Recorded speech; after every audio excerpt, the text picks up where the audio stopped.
What does it mean to be described as the most haunted house in England? That is the reputation that Chingle Hall has acquired. How did it come about? How does such a reputation distort and colour the events that go on here? Chingle Hall in West Lancashire is a place with a long and murky history.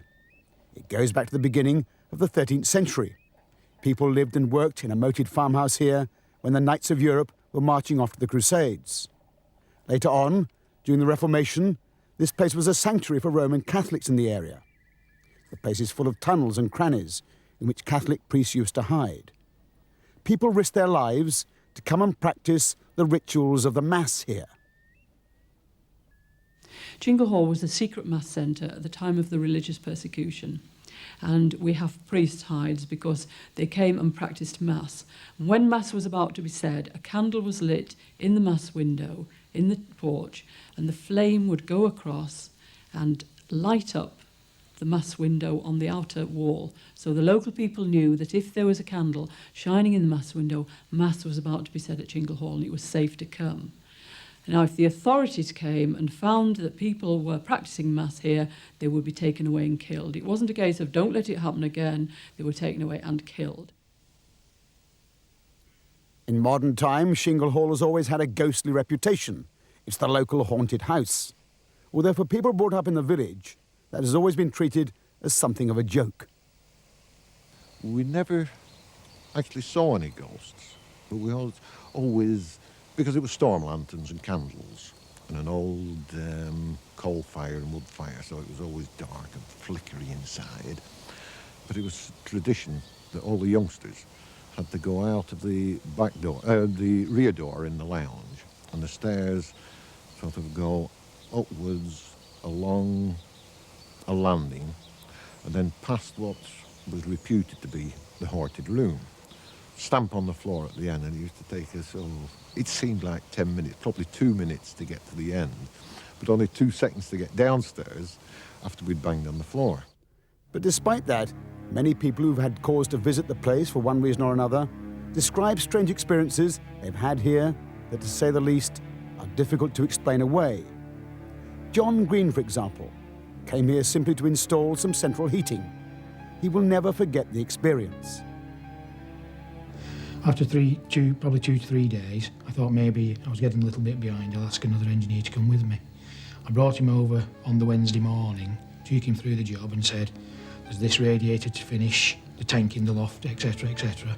We came to this fireplace, which was already finished, the pipe work was in, all this here was in and in position.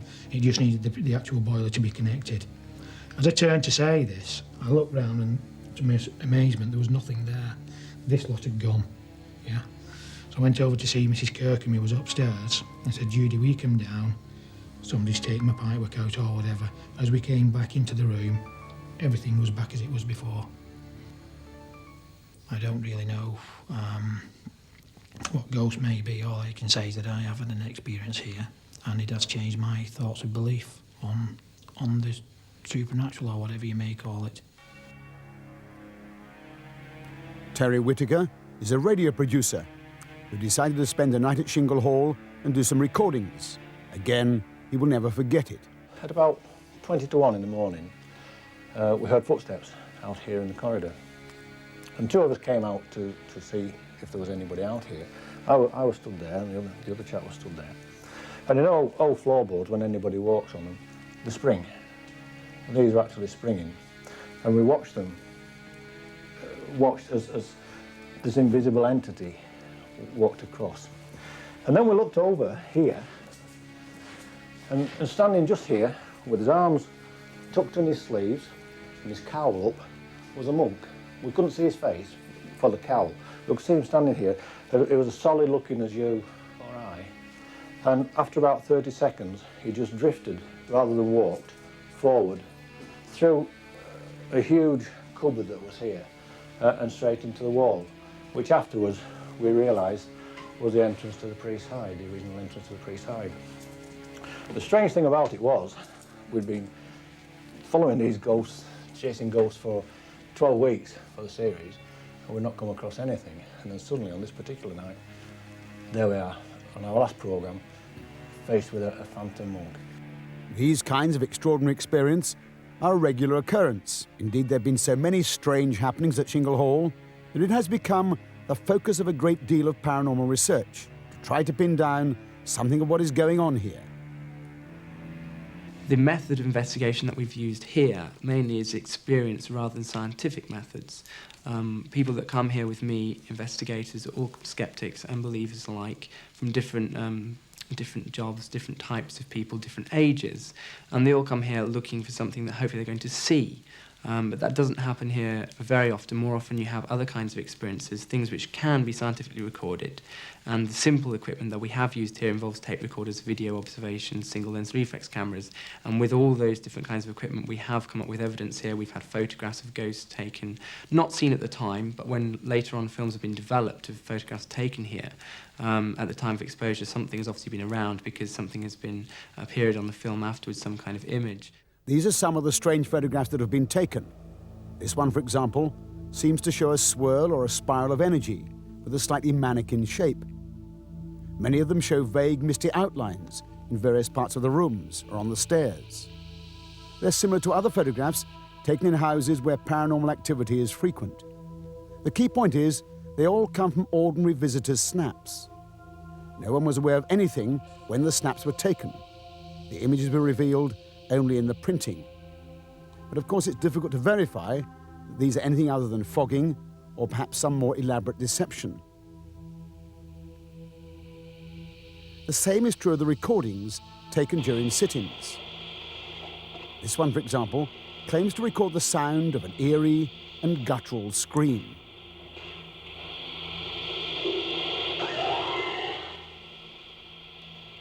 It was analysed and defined as not coming from a human throat.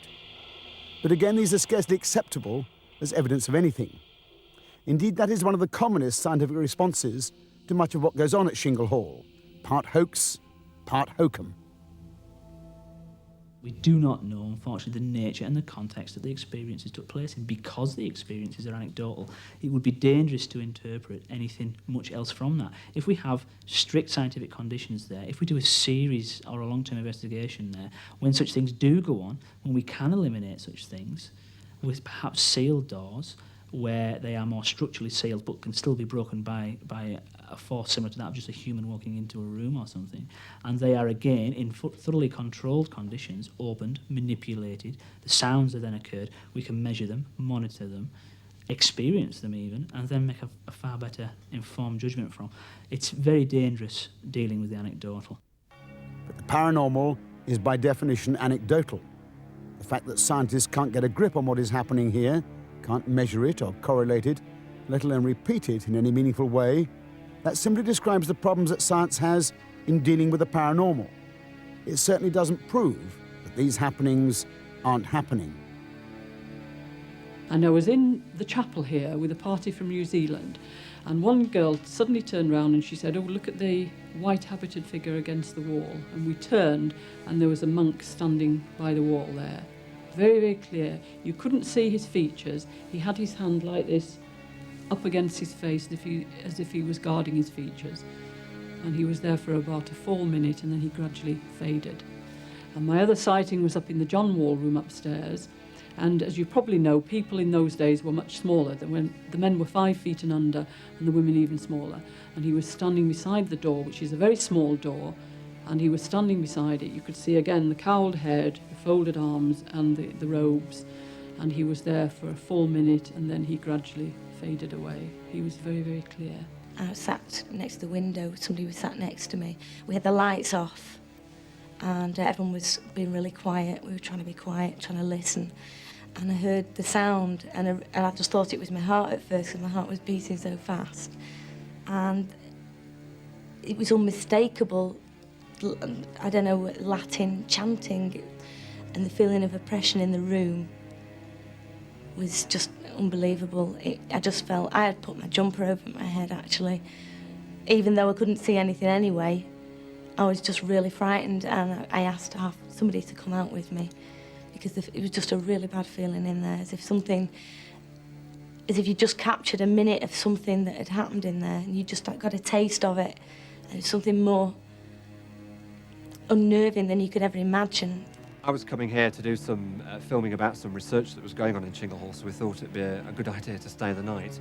And basically what turned out, what we thought would be a fun evening, just turned into a complete nightmare. I mean, I will never... This is the closest you'll get me inside Chingle Hall, because I will not go through the door. It scared me rigid.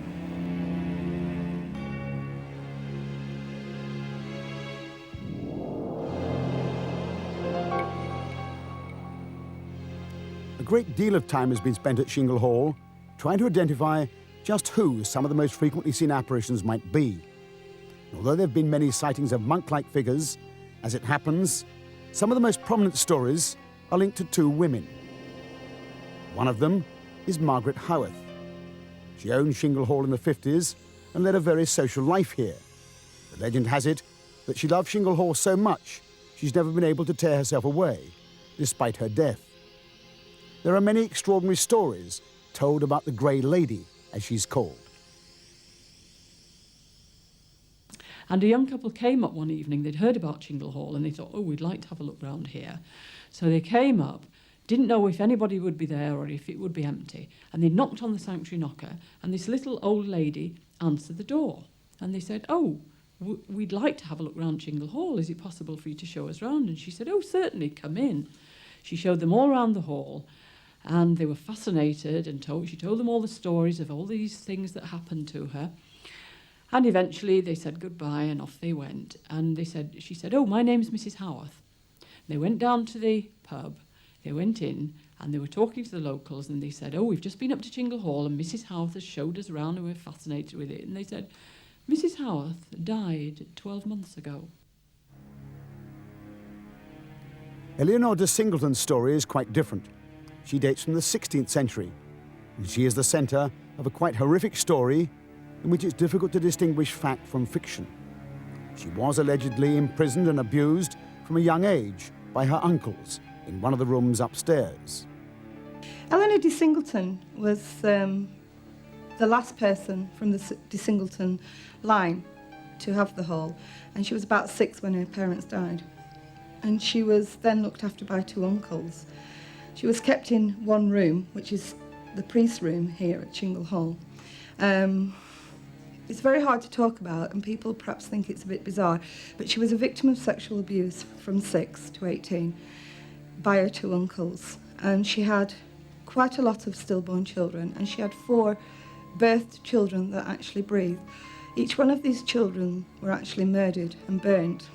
And the last one was a hydrocephalic child with an enormous head that she died giving birth to. And a lot of the emotional trauma that she experienced in the room has somehow been locked in the atmosphere and at times is replayed to people who walk into the room, especially women who often break down in floods of tears here, or they have fits, they feel faint or dizzy, and certainly lots of people have had a horrible experience in the room and have to be taken out, not able to explain the feeling that's overcome them. No particular reason for it, just an overcome feeling of dread, horror, desolation, fear, and they've had to be taken out of the room and out of the hall. Even given its long and troubled history, the range and complexity of the happenings at Chingle Hall is still quite remarkable. Several investigators put this down, in part at least, to its location. It lies, they say, at the crossing point of several magnetic fault lines. Now, Chingle Hall is built on crossed ley lines.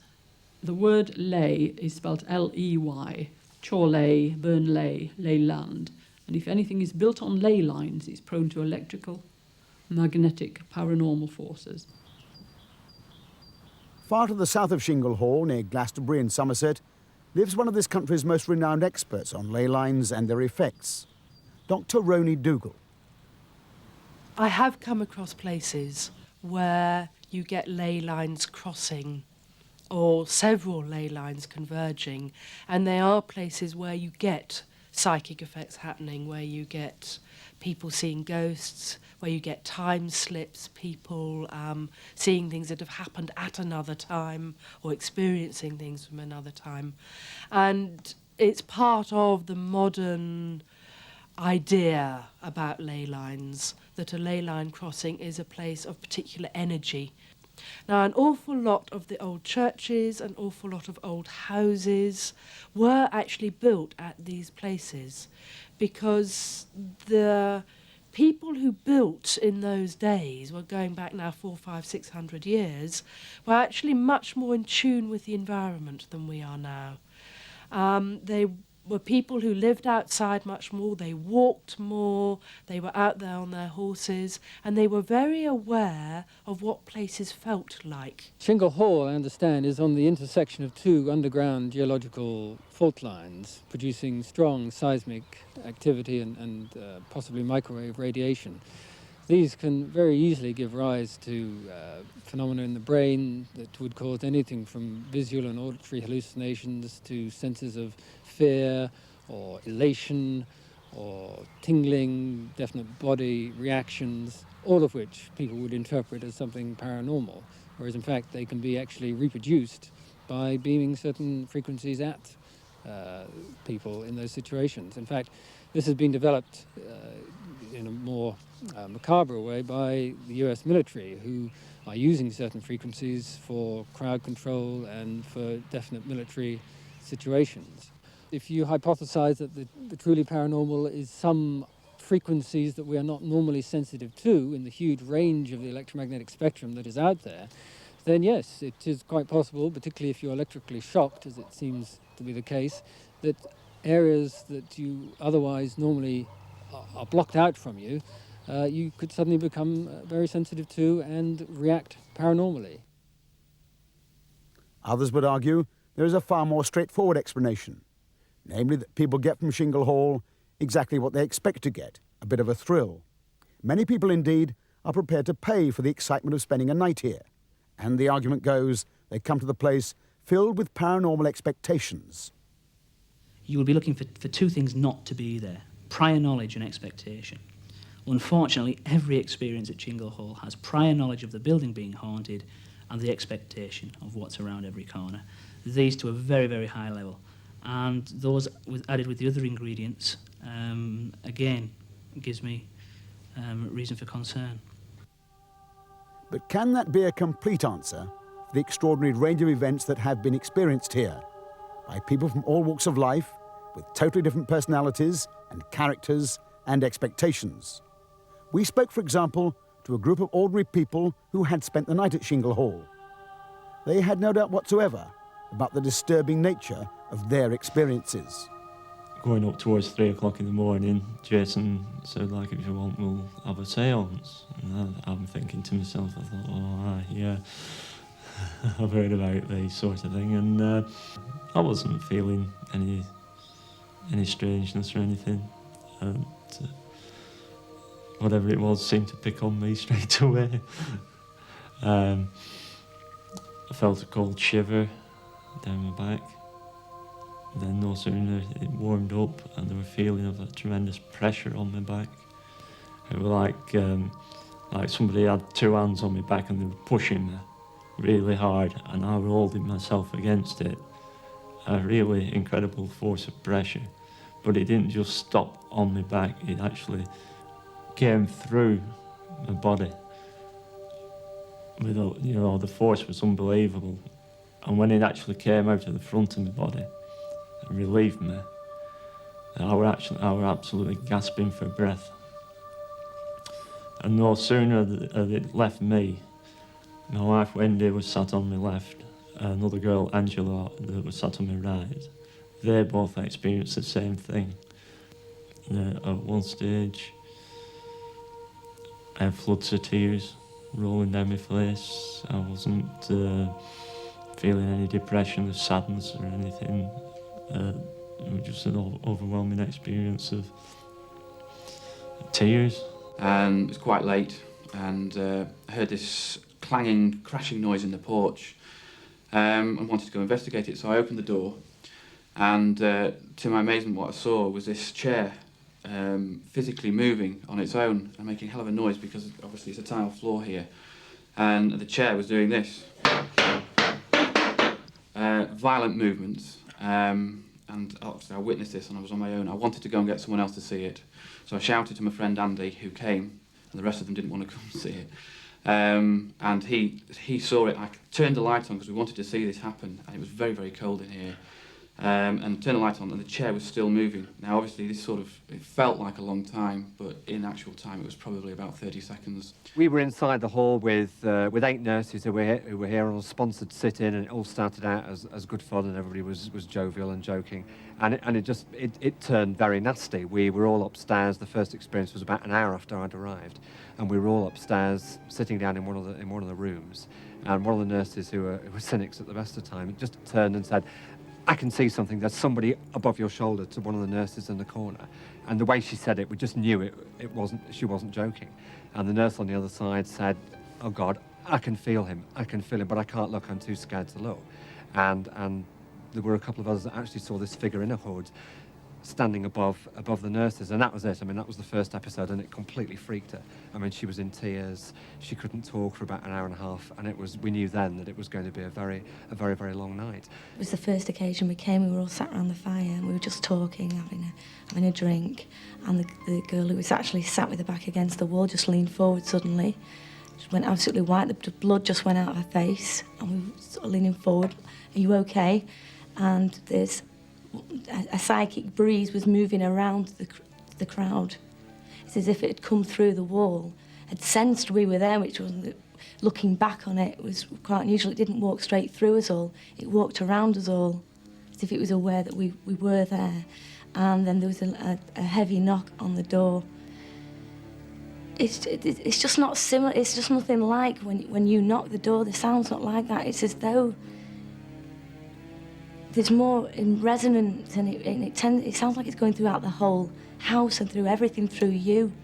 It's really a really bizarre sort of thing. It's as if it's not a human that's doing it. There is no doubt that Chingle Hall has become immensely commercialised. As the most haunted house in England, it's become a nice little earner. Groups of people pay handsomely to spend a night here to experience that tingle up the spine. But one has to ask, does that make Chingle Hall any less haunted? She had a dog show on the car park, and several people came up that day and said, "Where's the monastery? Because when we've been here, we'd like to go and visit the monastery." And she said, "There's no monastery around here." And they said, "Well, how do you explain the monks that have been walking across the drawbridge, across the car park, and disappearing into the distance?"